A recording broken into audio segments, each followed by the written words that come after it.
หนึ่ง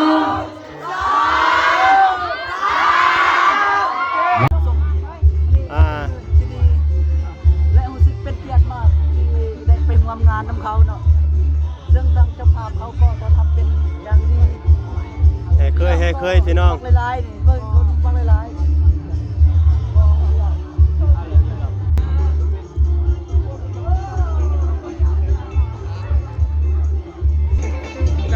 Baca pelan untuk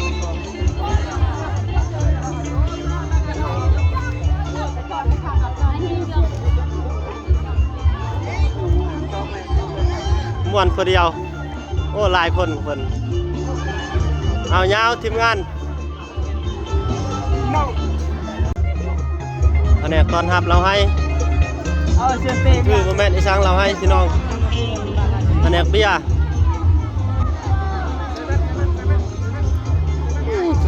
สามเนี่ยเขา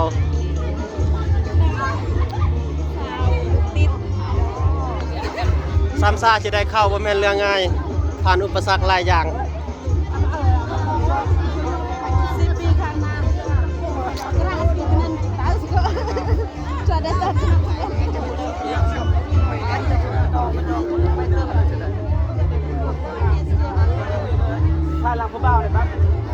โอ้แผนกเราเขามีแต่คนรอคงหวังว่าองกาแฟ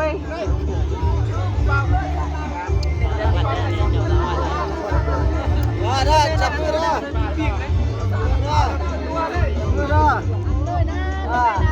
โอ้ยมีการจับมืออีก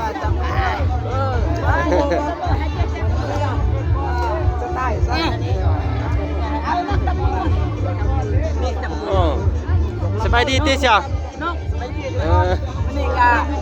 ไปเคยเนาะไปเคยมัน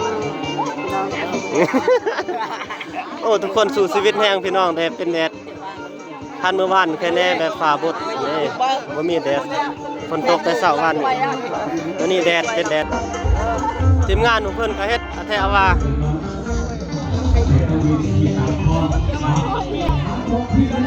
อ้าวเพิ่นก็ว่าจะเข้ากองนำให้เพิ่นเข้าซะอันนี้ขนาดอันนั้น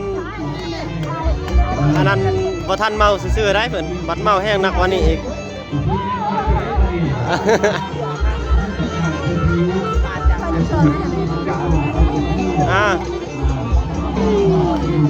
บ่จักเมียเขาบ่จักผู้สาวเต็มอันเนี้ย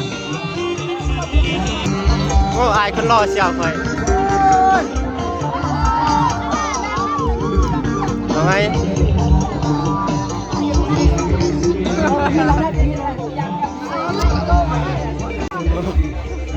ผู้บรรษาบิยาอยู่นั่น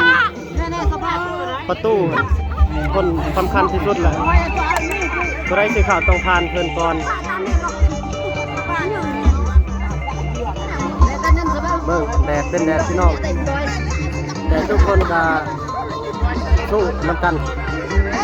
แต่เคย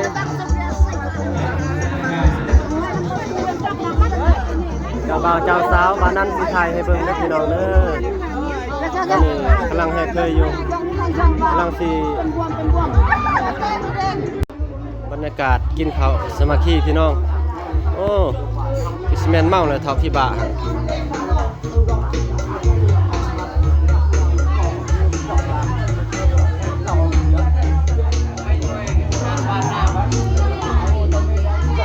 เอาเป็นกลุ่มนี่กลุ่มมีแต่กลุ่มผู้สาว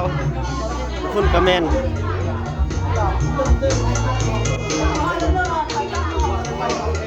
อันนั้นเมาแล้วว่าวโวกอย่างนั้นเลยหนึ่งยังโคศกกับท่านใดครับเอาหนึ่งครึ่งเอาสองเอาสาม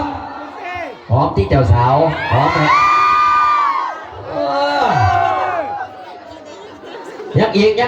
กทางนึงยังทางขวายังบ่ทันได้ยังทางขวายังบ่ทันหอมหนึ่งอันหอมเนื้อเด้อบ่แม่นสิหอมอันบาดเดียวละออกบ่แม่นไหนสองสาม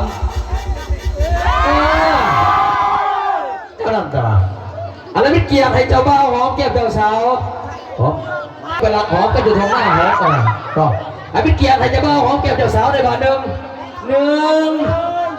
สองสามเอาอย่างอีกขางหนึ่งสองสามบอกปละนี่เนาะให้ทั้งโมเพื่อนและเจ้าบ่าวเจ้าสาวแล้วขอบอกเพลงนี่ให้ทั้งเจ้าบ่าวเจ้าสาวเอาดนตรีสตาร์ท